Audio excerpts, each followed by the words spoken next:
Yay! Welcome to the 200th episode extravaganza. This is going to be slightly different from the normal show in that this one begins with a 2. That is the value that we are promising you today. That's it? Number 2. That's the value that we're promising. Number 2. Hey, Sean, does your wife Cindy believe that it's been 200 episodes of the show? Yes, she can. Actually, the first thing that my children said when they woke up this morning was "Happy 200th episode." So that my children did not say that. The children in my basement, they scrawled on the wall "Happy 200th episode." Well, didn't they just have those little prison tallies with the groups of 5? It's also been 200 weeks that I've had them. Now, how often do they get fed? Oh, at least once a month. That's good. That's good. I like to keep them lean in fighting shape. You know, if they get too fat and lazy, then what? I would have thought you wanted to fatten them up. No, I'm not eating them. I'm eating them for labor. Come on. Oh, got it. All right, cool. So, what's up with you guys? What have you been doing the last 199 episodes? Communicating with Amy. All right, so I'll attempt to restore some semblance of order. So today's show is going to be just sort of a memories. It's going to be a show about memories all alone. What we've learned. I don't want to formalize it into memories because then I just realized that there's a real danger that we might have to have clips and be organized and so I don't want any of that bullshit. But we can talk about what has occurred during 200 episodes. I do want to announce that we have a giveaway. We have several giveaways. What? And hold on, I'm trying to field several things. So Sean is doing one thing over here in our private chat in Slack. He's contradicting me, that motherfucker, and I'm trying to decide do we just have this out on the show, because normally we keep the shows to an hour, and there's a thing. Not 9 o'clock, Amy. That's more sensible because okay. So here's what we're trying to do: is we have a giveaway for you guys, and we're trying to decide when that giveaway should end. And since the we want to have time to announce it, right? Like we want to have time to announce it. It makes more sense for that to be at, I think personally, 9 o'clock Eastern time is when that would end, which would be 50 minutes from now. Oh, that's the end of the Rafflecopter, not the end of the show? Correct. Oh, okay. I'm down for that. Yeah. Okay. So the I'm trying to, I need to make a short link to this Rafflecopter, which I'll do in a minute. And basically, if you're here, if you're on the feed, just ignore it because there's no, you can't win it. You know what I mean? So ignore the Rafflecopter stuff because it'll be over by then. I'll create a little quick link to this when somebody else takes the mic. Yeah. You want to talk about something cool? Dave, do you have something cool? I'm going to read this. Well, let me finish. Oh, go ahead. Okay. No, go ahead. You can do that and I'll take care of this and then we'll announce it. Lit Roadhouse says, haha, our 1-year anniversary show was 4.5 hours, wimps, LOL. Now, first of all, it hasn't been 1 year. It's been 200 shows. And we're doing another one of these tomorrow and another episode. And we do how many podcasts a week? 80, 85? 93 at last count. I have a much simpler answer to that. And that is that if you think that we're going to celebrate 200 shows by going long, I hope we can see where this thread is going. No, we celebrate it by, you're lucky it's not 15 minutes. Lit Roadhouse is Maya, as Amy quickly pointed out to me. So, yeah, Dave actually just wanted to drop the mic, bitches, and make it a 5-minute show. So we're lucky. We had Dave and I had our meeting today, and he was grumbling that we had a podcast tonight. And I'm like, I don't believe it. It's the 200th episode. Come on, you can be excited about this. And then he said, so this is the best we're gonna get. What was that he said? Okay, well, I'm also grumbling about this. I'm happy that it's the 200th episode, but this is 2 nighttime weeks in a row. So Sean's the only one who's giddy. Yay! 200th episode. Come 200 on. Too many. No. I think everybody here deserves us to be happier than this. I actually had a moment of vertigo, and then I'll mention the raffle because I have this set up now. But I actually had this moment where I thought, and fortunately this is not the case. I thought that the live recording of episode 200 would not be sequential. So it was going to be something like we would hit 201 and then we'd have to come back, circle back and hit 200 live. But that fortunately did not occur. Okay, so here's the deal on the giveaway.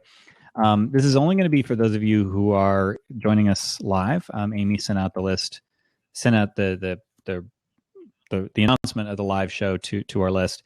And we're so a lot of people are joining us live, which is great. So it's going to be kind of a party atmosphere. Hopefully, it's not too obnoxious to those of you who aren't here live. That it will hopefully still be some modicum of value for you, maybe. But anyway, as part of the so many comments already, I can't keep up with this. So I have something that we're going to have to talk out a little bit live here, but we're going to celebrate you guys being here. You can enter this Rafflecopter to win. Here are the prizes. A night with Dave.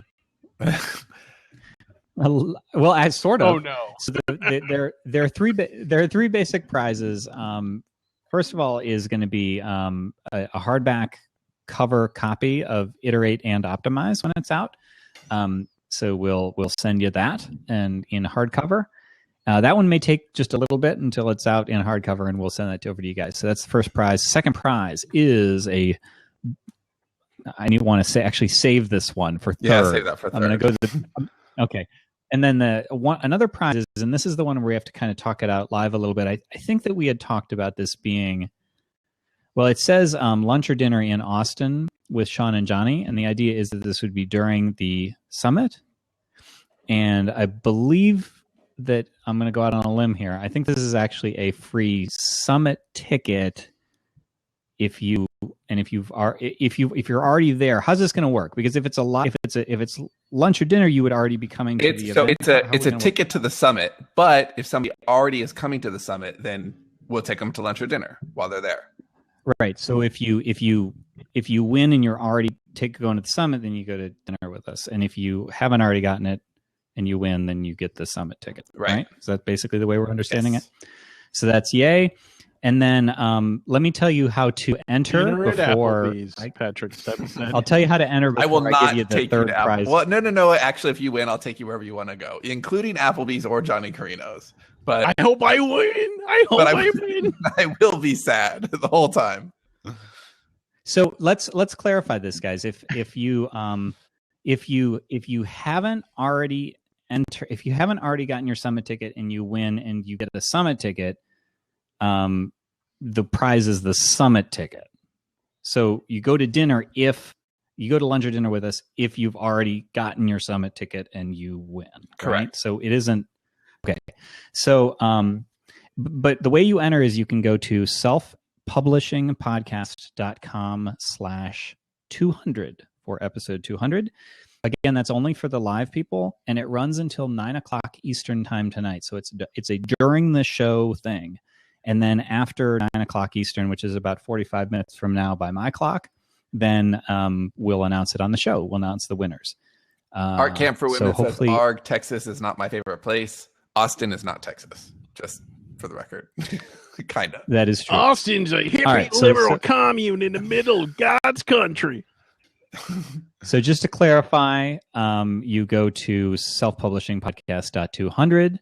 You enter the Rafflecopter, and it just should be pretty straightforward. You are entering for all three prizes. If you've never done a Rafflecopter before, this is kind of weird. But if you enter on any prize, you're entered for all prizes. That's just the way it works, and it's just kind of weird. But that's how you do it. You click the thing, you enter your name, and you are responsible and you click enter, for travel and lodging.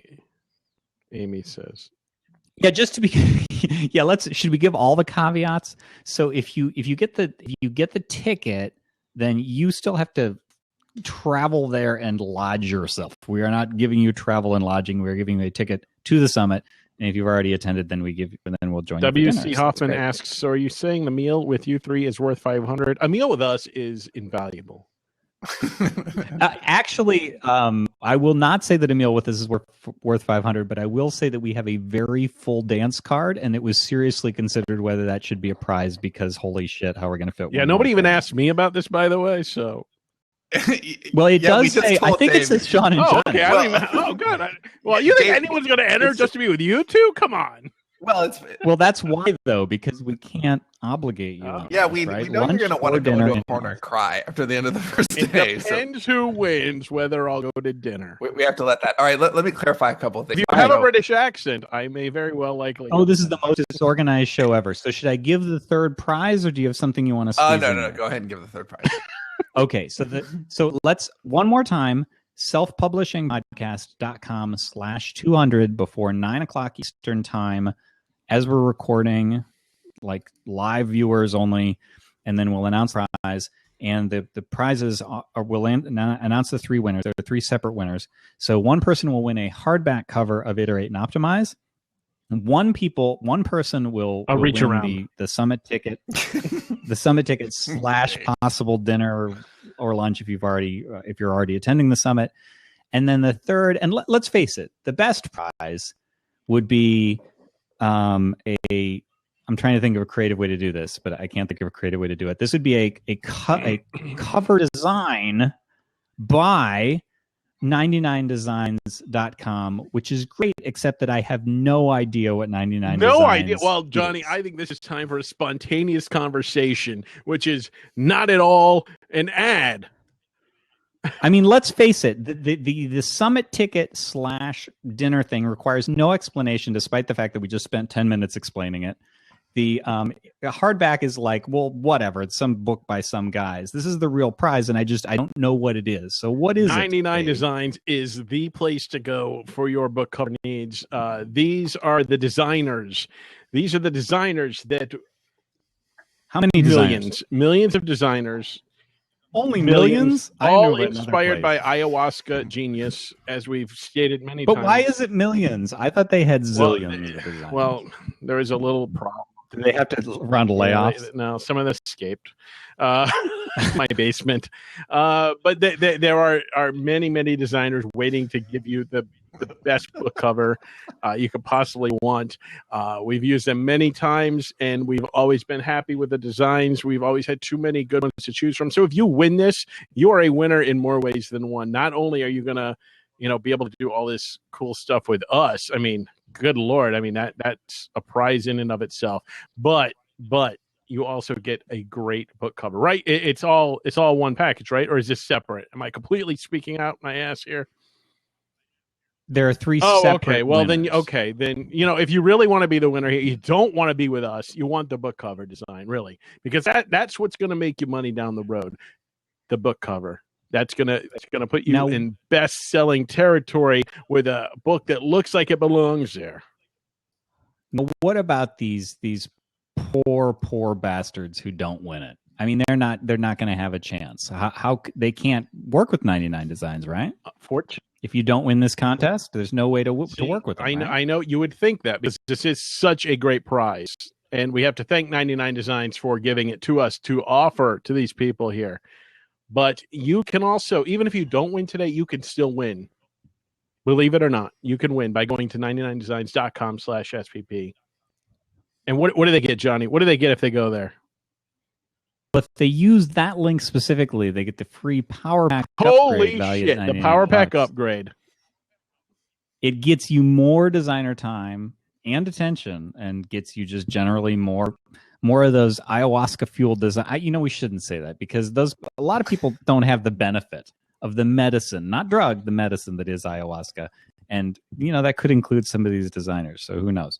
But you'll get more designer time and attention on your project. And that is 99designs.com/SPP. And I would even say that you should probably, even if you win, you should probably just go just so you can pay them $99, right? Or not 99, but you get the free Power Pack upgrade. Wow, I'm so on ayahuasca right Jamie now. Jamie Crumpton says, I'm an extrovert, and this is completely overwhelming. This is nighttime, Dave. I'm completely different at night. I know. I'm very, very confused. So, what our punch list? We've mentioned the raffle, which is selfpublishingpodcast.com/200 for the live viewers only, going until 9:00 Eastern. We've mentioned our fantastic sponsor. So let's get on with the show. By the way, if you have a suggestion. question, put /Q before your question. It'll pop up on our left-hand side. We'll be able to see the questions aside from all the chatter that's going on the right-hand side, because those messages are fast and furious. Begin your message with /Q and then enter your thing. Yeah, and I'd like to add, if you have a favorite memory, then do the same thing. Put the /Q so it shows up. Favorite memory of what? Usually see it Like the first time. Favorite memory of the show in the last 2 weeks. Nobody have a favorite memory of this show. What are you talking about? Well, if you accidentally trip and fall on a memory, let us know and we'll read it out loud. And let's just try to. Should we even attempt catching up on some of these comments, or just let it go? Because it's just we can't. Okay, so we're on Blab tonight. So if you guys don't know about this, blab.im is it /Sterling_Stone? Is that our page? Blab.im. I think so, yeah. Okay, so that's where you'll find all of our shows now. If you want to join us live, we record. This is a weird show, but typically, weird in general. But the timing is weird. Normally, we record Fridays at 3:00 Eastern for Self-Publishing Podcast, and then roughly immediately after for Worst Show Ever, if you want to be part of that travesty. But you can always find the shows there as long as we stick with Blab. But Blab is a little odd in that we're not used to such fervent live interaction. Yeah, we're not used to people talking and to for this, us. Well, so for this show, I think it's going to be fine because this is the party atmosphere. But for normal shows, it's going to be a little odd, and I think we're going to have to not pay attention to live interaction, or we'll just be distracted the whole. Well, you will be. I'll watch the live interaction. Well, because you want to be distracted. I don't want to pay attention. You're to you like guys. the audience, right? He's desperately seeking. He's like Susan, but for distraction. Yeah. All right. So Dylan Perry wants to know, is there a reason why Threshold isn't on Amazon and ebook? The hardcover, paperback, and audiobook are. Okay. So that's because we took it off market, because we want to recondition it a little bit, change a couple of things about it, make it better. And we have a new cover for it. And we're going to add another few elements and kind of re-release it next year. A lot of gratuitous sex and violence. Yes. There's not enough of either, really. And the reason the other stuff is on there is because the audiobook we can't get off. That's just like ASEX will keep that up there forever. And same with the hardback the hardcover and the paperback. Those actually aren't available for sale. They've been removed. But it's that thing where once you put a print edition up, someone will sell it used, and there's nothing you can do to get the listing removed. So it really, really sucks, because we'd rather that it just disappeared until we were ready to put Remember it the back first up. time we saw like one of our out of print books being sold for like $500? Yeah, it was 4 seasons for $471. Like, That made me want to just jerk. reprint new ones so that person wouldn't get the money they were asking for. But nobody's gonna get it. That's the thing. bought It them. just makes you. It makes us look like right. Patrick Stemp wants to know, and we've had this question a few times actually. It says the print length on the pre-order for Iterate and Optimize on Amazon is 76 pages. How long is it really? Comparable to Write, Publish, Repeat. It's about the same length as Write, Publish, Repeat, maybe even a tiny bit longer, because the interviews are pretty healthy sized in the back. And the actual file, I think, is going up tomorrow, so that number should change. But it's long. It's Write, Publish, Repeat length. Yeah, and I believe now we can officially say that we do have Simon doing the audiobook again, so you get the same crisp British audio experience. Dave's getting a lot Dave's of ready for that. Scott King asks, 200 episodes, any regrets or things you would have done different regarding the podcast, not Everything. your books and such? I would not start the podcast. No, wait. Sold out earlier, man. I'm a big believer in everything happens for a reason. And while I still think there are some things that we can do better and should do better and will do better over time, I really love the evolution of this show and of our friendship and our partnerships. And I love how the show unfolded. So no, there's not really anything. There's nothing I would have changed, and definitely nothing I regret. Like I really love how this show has unfolded. I love the community around it. I love all the emails. I love that. I feel like we've really made a difference with the show, and it's kind of charted, our own journey too. And no, I don't have any regrets on the show. Wow, audio is kind of shitty on my end. I don't know if that's you guys or not, but you're warbling. It sounds for good me, to me. It's probably your shitty internet. It's probably my shitty internet. Yeah, I may be close to selling my house finally, but you don't know. And I'm just very aware that my internet is 50 times slower than, normal people. Which is W.C. Hoffman says, something cool has been adopted by me and my wife with our kids every night we can at dinner.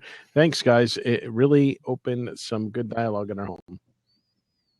Oh, that makes me really happy. I'm thrilled to hear that. I'm disappointed that nothing from Worst Show ever entered your family thing.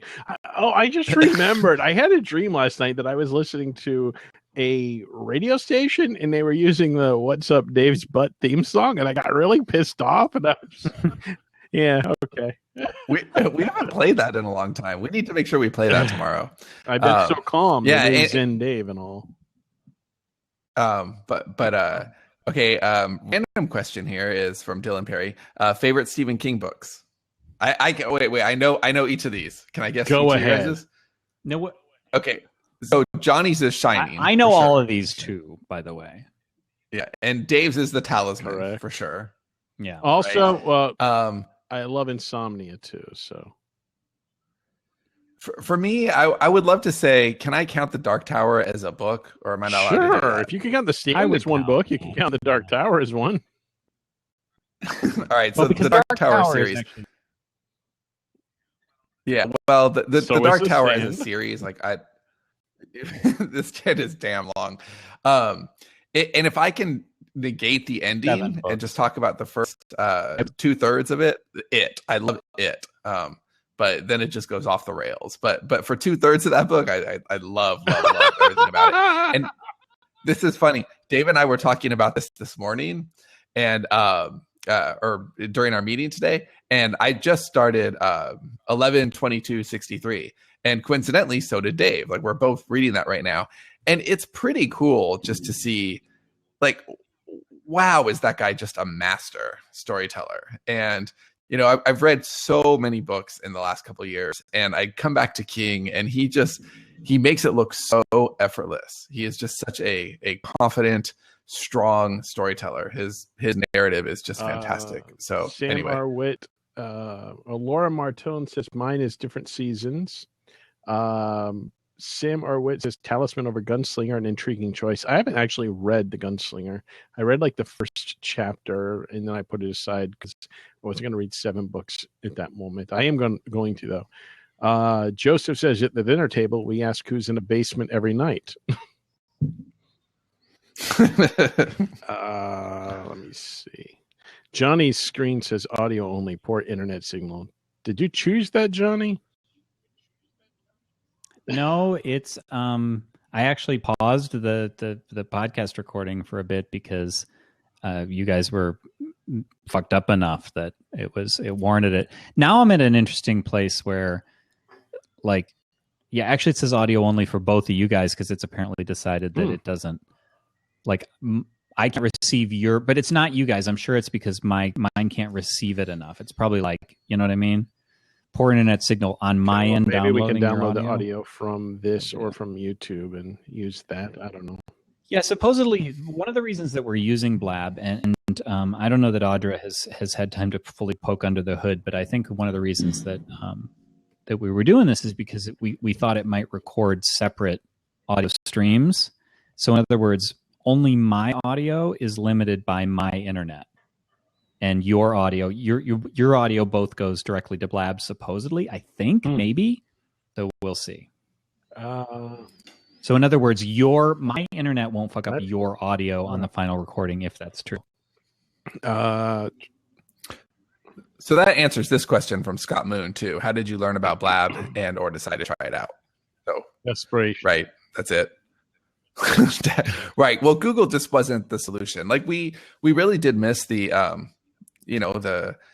the interaction that we weren't getting that in the comments during the show anymore, and it just kind of sucked to not have it. And So we were actively looking for a solution, and that with all the the quirks that Google was having, just like not letting us join the calls and kicking people out, and it wasn't worth it anymore. So this seems like a really good solution, even though we are having to learn. Chrissy Musk has a question up on the screen now. Does that mean you can go to the summit and have a hotel, but have to get plane ticket, or do you have to get plane ticket and the hotel, or what? Yes, if you win, you'll need to get a plane ticket and a hotel. All right. Kate Morgan asks, when is Johnny moving to Austin? Johnny? Soon enough is his answer. Yeah, I don't know if any of you out there in internet land have ever sold a house, but it ranks in the pleasant scale slightly below having bamboo shoved under your fingernails. It's not a fun process. Now, I think that it'll be a fun process when we're all said and done, but it's just very I was telling Sean today that this is like trying to work during a launch. So, we've done 2 Kickstarters now, and we've had big book launches, and you just can't get anything done because your attention is somewhere else. And that's how I felt for at least a month now. And so we've had some action, and it may be imminent, but who knows? It might be months. It could be. I could be moving before the summit, or I could not. So I don't know. And it's the worst. Johnny's just so distracted and hating everything. He's got a little bit of Dave lately. So it's just more that I'm the uncertainty is what kind of sucks. So if I knew for sure what day I was going to be moving, and it was a long time out, that would actually might be better feeling than this, even because then it's like, yeah, it's a long way out, but I know for sure it's the uncertainty that sucks. Lori Wostel asked for a link in, actually Dave just gave it, but I'll give it to a link to the, to the Rafflecopter for the book, the summit ticket /dinner, and the 99 designs is selfpublishingpodcast.com/200. I realize that's not in writing, but we just gave it in writing in the chat. So there you go. Derek Sideaway would like to know if Dave will write a depressing message in the front of the book for the winner. Give up now. There is no hope for anything. For the sun designs eventually winner? No, I imagine everything for the you Iterate love and book. have created. Love, Dave. Why Dave, bother iterating? Yeah, Why bother really. optimizing? You're just delaying the inevitable embrace of death. And why not just rush into it? Let's see. So Mary Ela, who over here also, she was talking about how she started listening to the show at the end of the first year and binged and laughed so hard that her mouth hurt. And then her husband thought she was having seizures because she was listening to it through headphones, which is very funny. She wants to know what each of our favorite shows or moments are. Before you answer that, didn't Mary also have a daughter-in-law or something like that who thought Dave was hot? Oh, everyone thinks Dave is hot. I mean, yeah, that's true. Like, what percentage doesn't? But yes, I do. Where were these people when I was in school? Nobody ever thought I was hot, except maybe. Well, they did think I was hot because I was wearing a jacket to disguise the fact that I was fat. So I was actually very hot. Oh, I saw that episode. Yeah, I wish we could compare our Dean jackets from our childhood. Well, I didn't have the cool puffy shoulders or the Nintendo Source thing on the back like you. But... Yeah, I was rocking shoulder pads because my mom got my jean jacket from the women's section and then lied to me and said it was unisex. Fuck that noise. True story. Yeah. So, do you guys have a favorite episode or moment?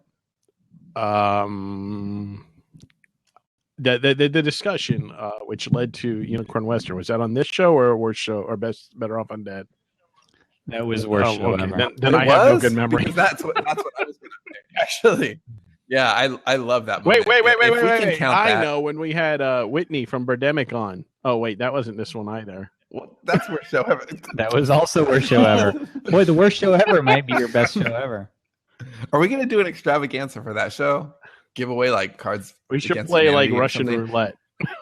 Well, but the problem, the thing about worst show ever, you guys may not know this if you don't listen, and good on you if you don't, is that worst show ever started as Better Off Undead, and we didn't actually reach the landmark before we just started over. So like True. we're now on show like 21 or something like that. And so I just vote that we never actually reach a landmark. Every time we get close, we'll just rename the show and start over. I kind of love that idea. Yeah, definitely the unicorn. I mean, the birth of Unicorn Western is just kind of a magical moment. Like I love that episode. But I guess if that's not SPP, I really love the one. And these are these are just favorites because they were fun. Like they're memories that go beyond the show and just become personal. I love Ray Chase when he was on, and we didn't know Ray ahead of time, and we just so instantly clicked with him. And all of a sudden he's doing the ad read. And it was just so amazing, and we're like, oh my god, he's so our people. So I really love that moment. I loved, for another guest, I loved when we had Julie Huss on, and it was the same kind of thing where we didn't have any communication with her before the show, so we were a little bit nervous, like, oh, this might not go that well. And then no communication, none. Like we just had an email through her assistant. No, right. I didn't even exchange emails with her. It's not like we were chatting at all. And it was one of those things where like we'd contacted her and she said, sure. She said her response was, sure. And then she tagged Jana, her assistant, on Twitter. That was it. And so that was the entirety of the communication. So I was just like, is this one of those things where she's going along to be nice and she's just kind of grudgingly accepting our bullshit and we're going to have to drag information out of her? That's what we went into that thinking. There was no test call, nothing. Yeah, and it was another one of those things where halfway through the call we realized, oh, she's our people, and she's become a really good friend. And so, it's just, I think that's my favorite thing about the show. It's all the ancillary stuff. Like I love Johnny and Dave, and I love all our camaraderie, but it's the community and the network and just all of the, I don't know, the friendships and relationships that have kind of been built around it, I think have been really magical. And so those are just two moments where I think it shines a little bit brighter. I like the first and last time that Hugh Howey was on, and we asked him to be on Better Off Undead, which it was called at the time, and he was we tried to talk him out of it, but he was so kind. He said, oh, I'll go on, and I just felt like that was the end of Hugh Howey. That was the moment when Hugh Howey stopped paying attention to us. Well, I've talked to him a few times since then, but it's never felt magical. No, he actually gave us some.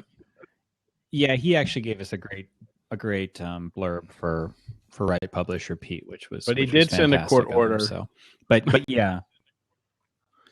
A note from looks like Riddled.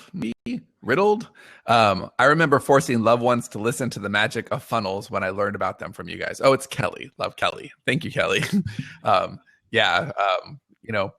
Awesome. Scott says, Sean, what is your favorite Dark Tower character and why?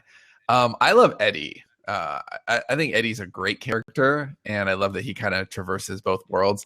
And in my head, if they were casting Dark Tower, I would love to see Aaron Paul play Eddie. I think that would just be amazing. I could casting. see that. Yeah, it would be fantastic. I don't know that that'll ever happen, but that would be my dream casting for Eddie, would be Aaron Paul.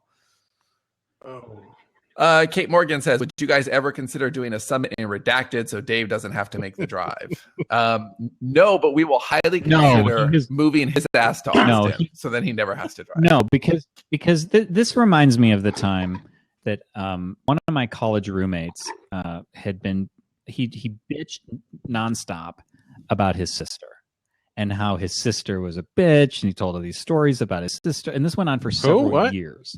And then, this is one of my college. Did you hear it? Did it get cut off? So did you hear it? No, go ahead. I got repeat you. that. Okay, so he bitched about his sister, blah blah blah, and then like in the fourth year, because we lived together for a long time, so like in the third or fourth year we were living together, he was going away on some sort of internship, and he said, just so you know, like my sister is going to be subleasing my room. Right. And we all went, no, you've spent 3 years talking us out of this deal. And I think that's the way it is with Redacted. Like, I don't want to go there, Dave. You've undersold it too much. There's no chance of us moving a summit there. You've spent it's where hopes go to die, telling us that we shouldn't go.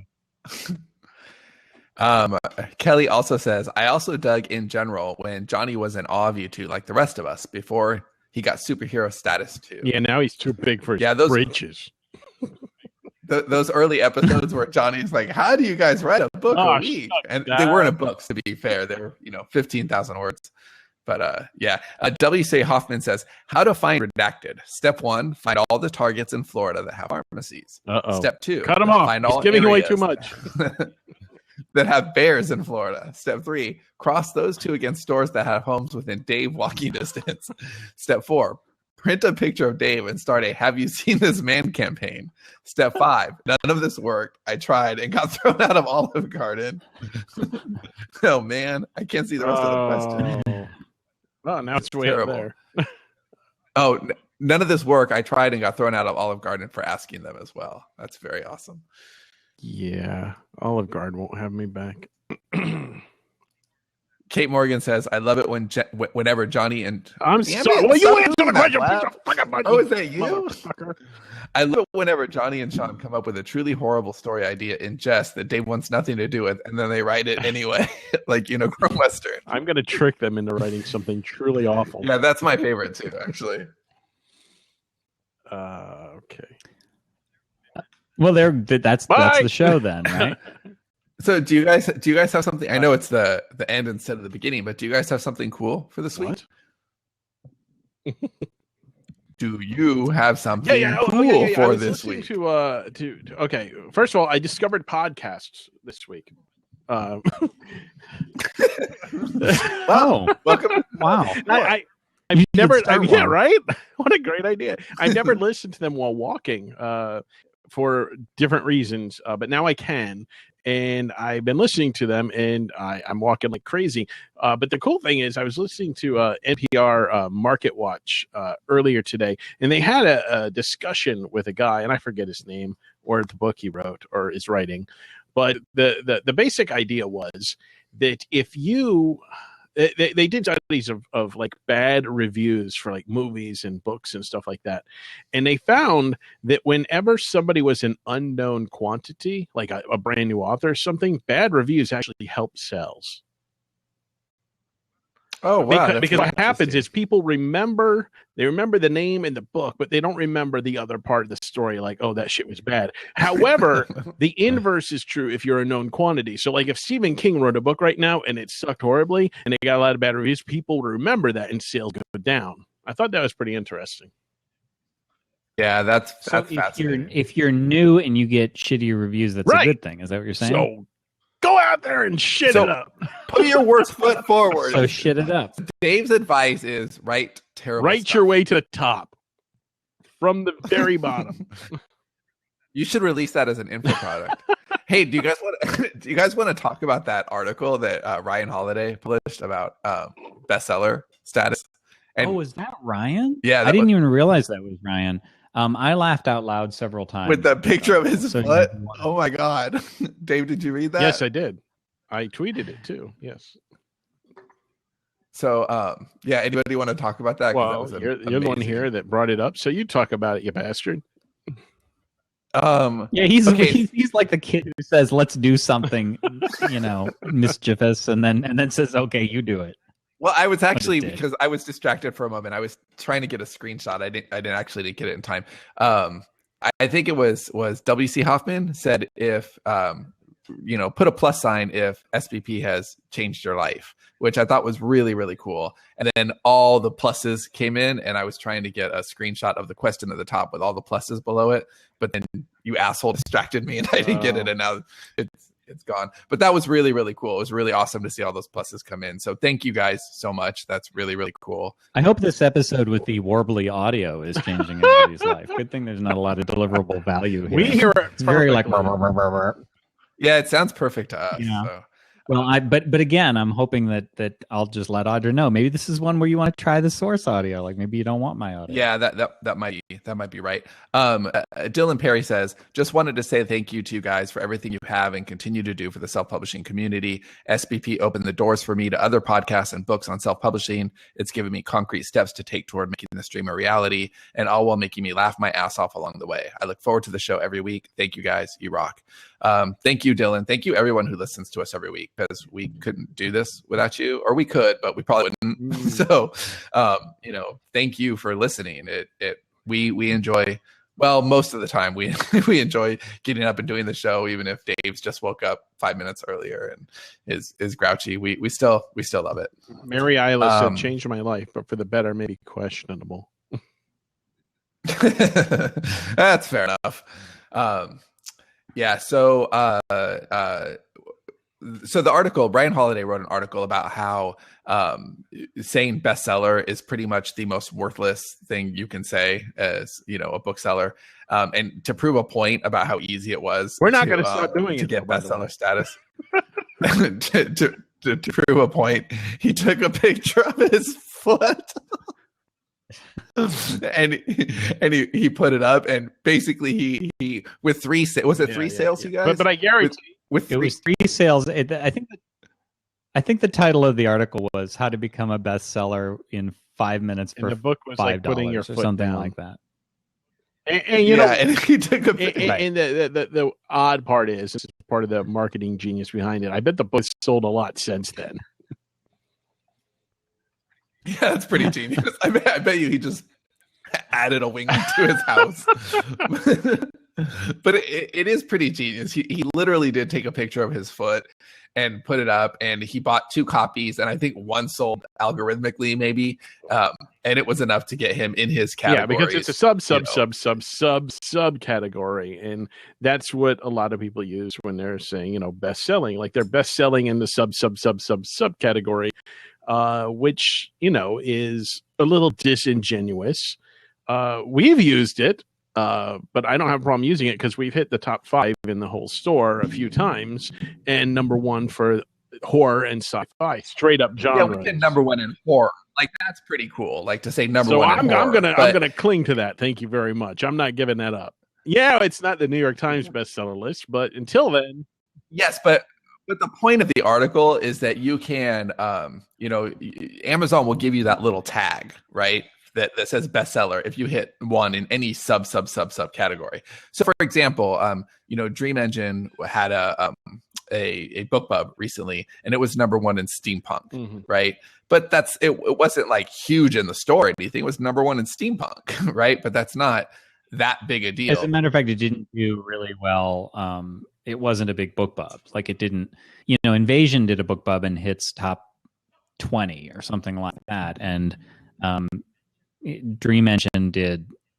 It didn't crack the top 100. I want to say it hit. Did it even crack 1,000? Yeah, no, it was in I think 300 maybe at its peak. Okay, but still number 1. We could say number 1 bestseller if we wanted to, because it was the number 1 bestseller steampunk. But we would never do that because it wasn't a number 1 seller. But the whole point is there's a lot of info products out there that will teach you how to be a bestseller, but this is basically the bullshit game that they're teaching you, and you shouldn't buy into it. It's absurd.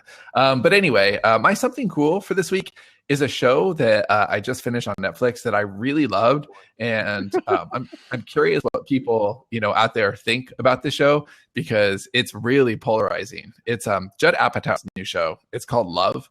And if I look at the reviews, they are all either 1 star or 5 star. There's nothing in the middle.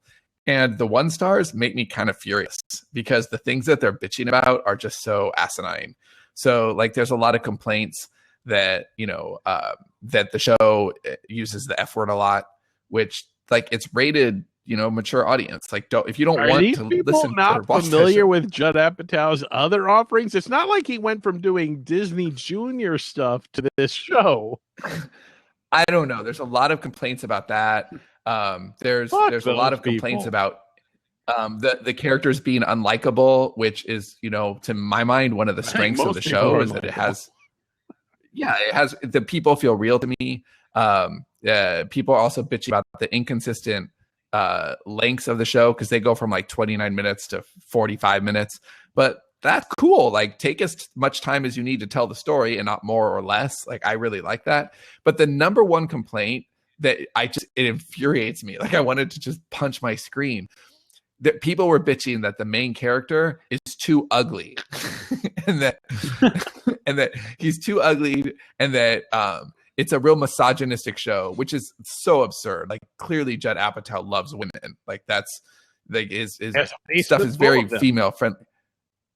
And that it's a misogynistic show because it's clearly wish fulfillment on the case of the nerd writers, and it's so ridiculous. And I loved the show. I watched all 10 episodes and binged on it, and so anyway, we had Sam Arwitz says the F word is an audience filter. I like to stick 10 of them on the very first page of every book just to filter out the easily offended.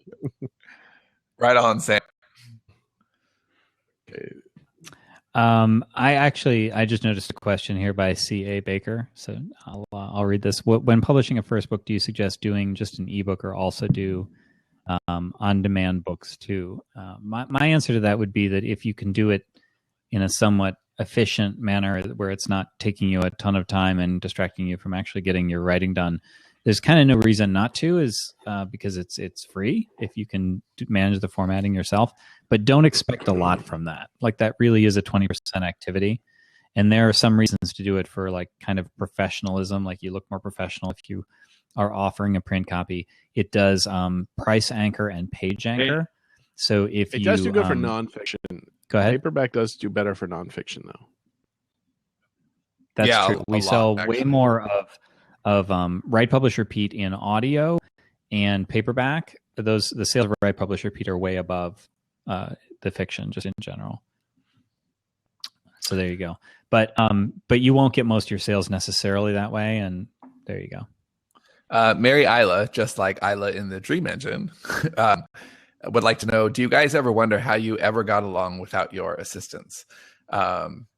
Yeah, I mean, I'll take this moment to just say how appreciative I am of everybody who works in and around Sterling and Stone. Like, we're really lucky.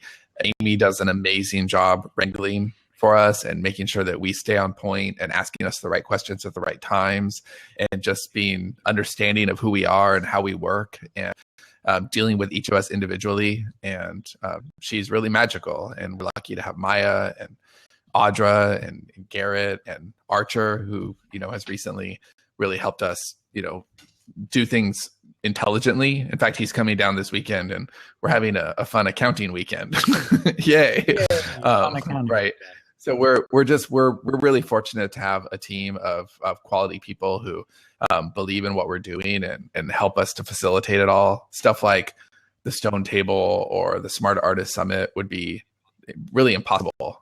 I mean, the Smart Artist Summit is quite literally impossible. Right? Yeah. Right. I mean, we have no idea what to do with the Smarter Artist Summit. We're like, hey, Amy, want to put on a conference for us? I've never done that before. Okay, well, have a shot. Go yeah, that's 93.8% Amy is the summit. So anybody who's coming, like, round of applause for Amy, and we'll have to give her a big round of applause live there, because really it wouldn't have happened. Like, it would have been an idea that we like to do, but Amy is instrumental in that happening. Brian Switzer says, Garrett, are you sure you're grateful for Garrett? Oh, okay. Let me clarify. I'm grateful. I'm grateful for Garrett in theory, in more than Garrett's wonderful. Theoretically, is Simon doing your new nonfiction? Does that mean he will be doing Robot 2 soon? Oh man, do we wish? But no. He's moved on from narration officially, I think, but he has agreed to do Iterate and Optimize just because it's more on brand for him. But we'll have to figure out Robot Proletariat soon, because he was a great reader for that first season. I thoroughly enjoyed what he did with that. There you go. Just a quick reminder. I just happened to see Amy in the comments here. 3-minute left reminder. That the Rafflecopter for the book, the 99 Designs cover, and the Summit ticket /dinner, if you've already got your Summit ticket, ends at exactly 9:00 Eastern time. And so that's selfpublishingpodcast.com 200 is where you can find that.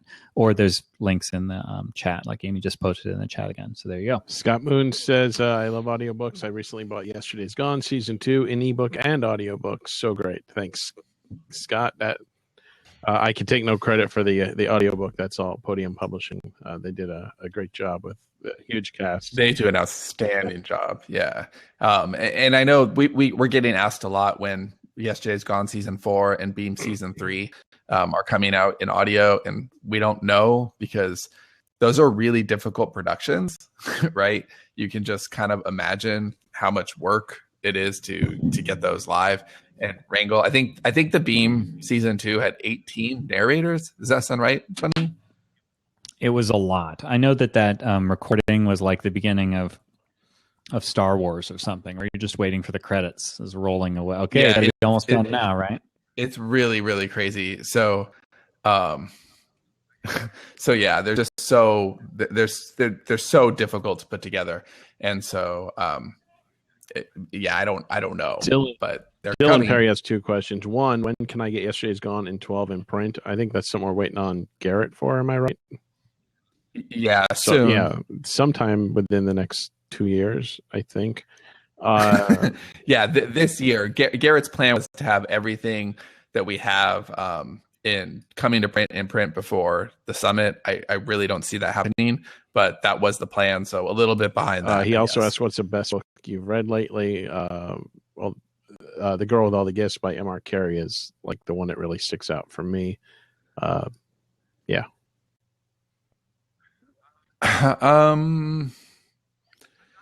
I'm not far enough into 11/22/63 to say, because I really just started it, but I feel really good about that. Although I'm sure he's going to shit the bed on the ending, but I love what I've read so far. There's a section in there where you can just, from the 50% mark to the 80% mark or something. I don't remember where it is. You just cut that out, and the book continues just fine. So yeah, I should try that. Nonfiction or fiction? Nonfiction, I really liked The Game. I read recently. I thought that was really kind of amazing. And I read a Western recently called As Far as the Eye Can See that just had really gorgeous language. There wasn't much to the story. It was a really small story, but it was really great. And I know how this will sound, but what the hell? I'm being honest. We recently finished The Devil May Care, and I got to if it makes you feel any better, Sean. Makes you feel any better, Sean? I was considering whether I could say that. Yeah, I loved it. Like I had enough distance from it where I was kind of reading it as a reader, and I loved it. I think it's a really good book. I'm really proud of it. So I would say Devil May Care also. I was going to say The Girl with All the Gifts. So I was trying to look really quickly on my Kindle, but I have all of our drafts that I've forwarded to myself. So I'm just going to duplicate that, Girl with All the Gifts. Yeah, Girl with All the Gifts is really, really fantastic. It's a great book. Kate Rada says, the one thing I have learned, it's literally burned into my brain, is that, fuck this goddamn comments. Wow, that's a bad thing to be burned in your brain. It's like I can't keep, like, somebody posts something new, it jump again. Fucking beta ass shit. These are things for Blab to work on. I also don't totally dig the way we have to be live the second we hit Okay. But, yeah, that's actually my least when I need a cover, I need to go to 99designs.com/HPP to enjoy a power pack upgrade. So yeah. It would have worked better if it didn't get interrupted. Yeah, it would have. John Tweedy says the John Institute of Genius gives out awards. Anyone who wants to be an award-winning author, just send a request. That's awesome. What are you guys looking forward to writing most this year? Oh God, I came up with the best fucking story after I talked to you, and I called you back, but I couldn't get. Is it whatever you're not working on currently? Is that all your this story is so? I wanted to tell you all before this started, but we're already on the air, and obviously I'm not going to do that. But holy shit, this is a good story. Oh, I want to write it right now. Oh, I can't wait to hear it. I'm looking forward to White Space. I'm looking forward to adapting a lot of screenplays this year. I'm really into that. And I'm also looking forward to whatever literary project we do in the fall. That was going to be my answer, but I don't know that I want to name it or anything. But we know what that's going to be, and I'm very excited. Yeah, I for sure won't name it, but that's just always a really creatively rewarding thing that we do. Now it's tradition. We've done it 2 years with Axis and then with Devil, and I really love that. I love clearing the decks at CI. Dave and I were talking about this just today, actually, how we really want to write more standalones, and we just have to clear our decks first. So I'm looking forward to getting our decks clear so we can actually focus on doing that. And whatever our first standalone is after our decks are cleared, I'm looking forward to that. I will say that the thing I am looking forward to writing later this year is the book in the Karma Police series, which the first one was Jumper that released this month. But around the 5th or 6th book, we're going to have a twist, and nobody is going to fucking guess what's coming. And I can't wait. It will be in the 6th book. I think it's going to be in the 5th. Is the right time. We'll see. We'll have to arm wrestle. But wait, please, I got the weight, man. What are you talking about? Unless you're going to get your nose involved. I don't think. Is it that the guy was dead all the time? No. This is something nobody will guess. And we're actually going to do a contest to see if anybody can guess it. Because I think that would be really cool to see. I'll be really pissed if it's easy. I would. Right, I was just going to say I foresee a tragedy here. If somebody guesses it, you're really setting it up for We're gonna have like 93 winners because everyone's going to guess it. Amy in all caps says she's going to guess. C.A. Baker says, how many series going at one time is too many? I don't know. Between the three of us, I think we have 14 or something. But absurd. It's too many. Yeah, it's too many. I think we're actively trying to close boxes now. I think 2 or 3 is plenty, really. And I think 2 makes sense, and what I would actually love is to have a lot of standalones and like per imprint, not total, but like at CI, one ongoing series and then standalones. And then you close out a series and then start maybe another one and one series and standalones, maybe 2.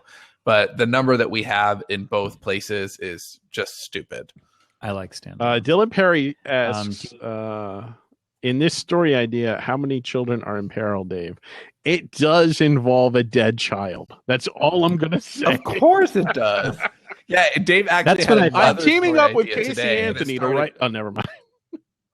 That's what I thought 12 was about. I thought it was just giving me the punchline right away. Yeah. All right. So you want to hear our winners here? Our winners of our giveaways. You want to hear them? Yes, I do. I want to hear who's going to be eating. Do we get a choice in who's eating with us? Well, it's not necessarily whether they're going to be. Well, it depends on whether this person already has a summit ticket. Okay, so the winners are copy of Iterate and Optimize is to Angie Johnson. Yay! There you go. Round of applause. Round of applause. That one's for Amy. The round of applause. All right. 99 Designs cover, which I've never heard of this company before, but Dave assures me that they you have nothing to lose in general, and they're very talented, and there's zillions of them. It goes to Patrick Stemp. Hey, Patrick. All right.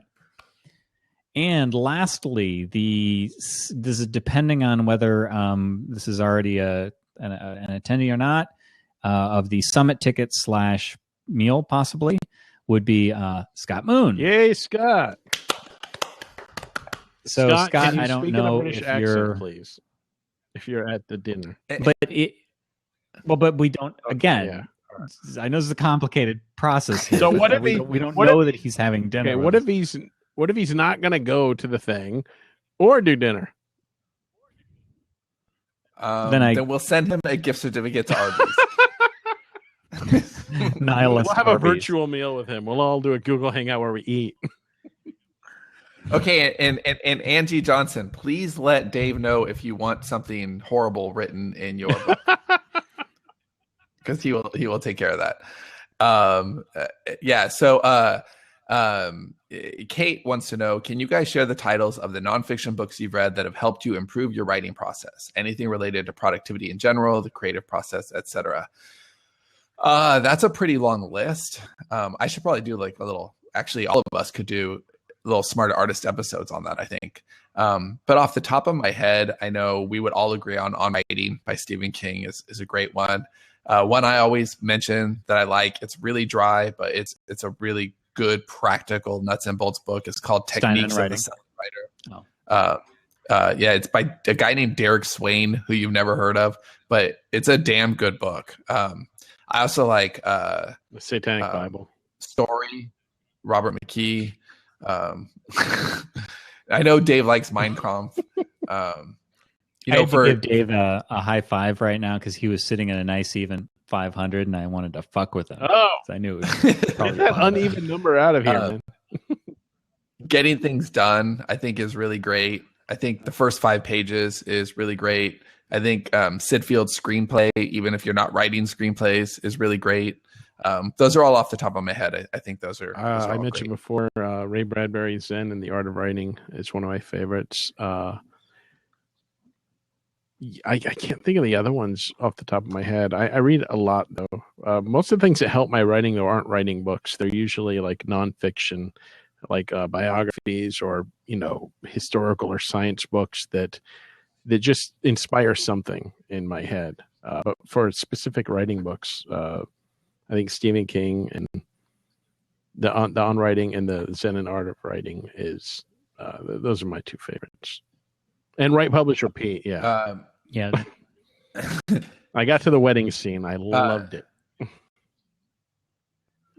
Okay. Here's another question. I'm watching these come in. Did I miss any earlier? Any app updates? Yes. Yes, actually, just today I was just thinking about this. Yeah. Seth, there's something really... I want to announce, and I don't think I'm supposed to without permission. But there was a major decision made, and I don't think. Yeah, I don't. Well, we shouldn't say what that is. Mention that, but it's coming along really, really, really nicely. Seth is over the moon on his side of it, on where it's coming, and he'll have something to show us really soon. He's going as fast as he can to have something to show. Bet he'd go faster if he was in my basement. He probably would. But yeah, so I think soon. Yeah, that's not much of an update other than yes, there's an update coming really soon, but it should be awesome. All right, I'm trying to get through these comments. All right, can we go to bed now? Yeah, let me just there's one more here from MJ McGriff who says story engineering changed my life. Yeah, that's another really good suggestion. That book is by Larry Brooks and it's called Story Engineering, and it is fantastic. I'll also say, reading fiction that you like really will help your writing. Like, I feel a lot more productive when I'm reading books I like, and I don't get to do it nearly enough. Would you stop with those fucking high fives? Is that you, Johnny? W. Hoffman says, Scott Moon, I'll offer you $250 for it. We can sell this on eBay. Dinner with us. Way to go, Dave. So Dave mentioned stop with the fucking high fives, and now I see nothing but a never-ending I wonder if it can go over 1,000. And it's not just one person. It's everybody doing it. Oh my God. No, it's like 95. Holy shit. You fuckers. Wow. Oh my God. I have 170. You're gonna make Johnny feel inferior here. Yeah, and Dave has 1,300 and climbing. Dave's gonna hit 2,000 before it's matching my IQ. Is this the point? Is this the point where we mentioned that Amy gave us a screenshot of our Facebook performance, like the dashboard that shows you, how with the post engagement and stuff, because they're trying to get you to buy ads to promote pages, it's funny because there's these little like stubby graphs. This is many people saw it, this many people whatever, and then there's this one outlier that's like 5 times bigger than the others, and it was like a photo of Dave looking down. All you can see is the top of his mo cut. Fuck you, big nose. I got glorious hair, motherfucker. Deal with. You have a glory hole for a mouth. Wow. All right. So, yeah. Before we sign off, sincerely, thank you. Jamie Crompton says, my goal is realize Dave called me a fucker. Well, I'm going to call you a cunt for interrupting me again. So thank you, everybody, for listening. If you're listening on the feed, thank you for being there. And if you're listening live, if you're here right now, just awesome. Wait, really quick. Seth, I see in the comments, and he says, yes, indeed. Seth, is that yes, indeed, we should mention that thing that we weren't going to mention, or yes, indeed, you have an update coming soon? No, the awkward that moment where you wonder what we should talk Joseph about. While waiting says for the now the comments guilt to update. props come in for Johnny and Sean. So Seth, to clarify, he says there is great progress being made, and I'll see you all in Austin. So yeah, I think we'll have some grand unveiling on Story Shop there. But really exciting. And I was getting ready to outline something, and I'm missing Story Shop, even though it doesn't exist yet. Like I just so want to get my hands on it to start playing. Wow. Okay, it's clearly. Hey, Sean, what do you like for a snack? What? Call back. It's a callback. Oh, all right, there we go. Sean likes nuts. So if you want more of I this love fun, tomorrow, 3 p.m. doing this again? Same bat channel. Yeah, we do not have a guest tomorrow. I don't think that we're. Or no, we need to figure that out, because I know two guests we're having soon. We're going to have Kevin Tumlinson on. Anybody have a topic idea they want to put in a message so we can do a show? Oh, no, don't do that. Don't do that. No, I actually wanted to ask for a that. topic of. I'm glad that he said that, because that was on my list. I thought you were just saying open call to like be on the show or something. No.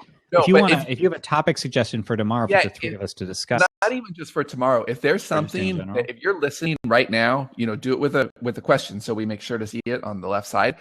But if there's a topic that you would like us to talk about, after let 200 us know, episodes, we're really running out. Well, we're here for you. Like, we want to, we get in our own bubbles, and we tend to talk about the things that we're working on or that are interesting to us. And, if we run into a snag, then naturally that becomes a topic of conversation. But, you guys are our first priority. And so if there's something that you want us to discuss, then, I would love to do that. So, by all means. Garrett's outlining was the first suggestion, but then we'd have to have Garrett on. Is that an announcement? Yes. Thanks for letting us know. Okay, so an open call for topics, and we get Garrett's outlining. He'll be thrilled. Okay, it's Garrett writing. MTon says, "I got nothing." LOL. That sounds like most of our shows. All right. All right. Well, this has been fun. We'll see you tomorrow if you're going to be live. And again, it is on Blab, and that's blab.im, which I don't know the IM extension, but that's what it is. blab.im/Sterling_Stone. And, or if you're here tonight, you know what to do. I think that page will give you like a scheduled, like there's archived or whatever and scheduled. And so I think you can always keep up with our latest shows that way. So there you go. So that's it. And I guess we'll see you. Says good night, Moon. Good night, Moon. All right. So we'll see you guys next time. Thanks for joining us for 300 episodes. It's been a blast. Bye. Bye. Later.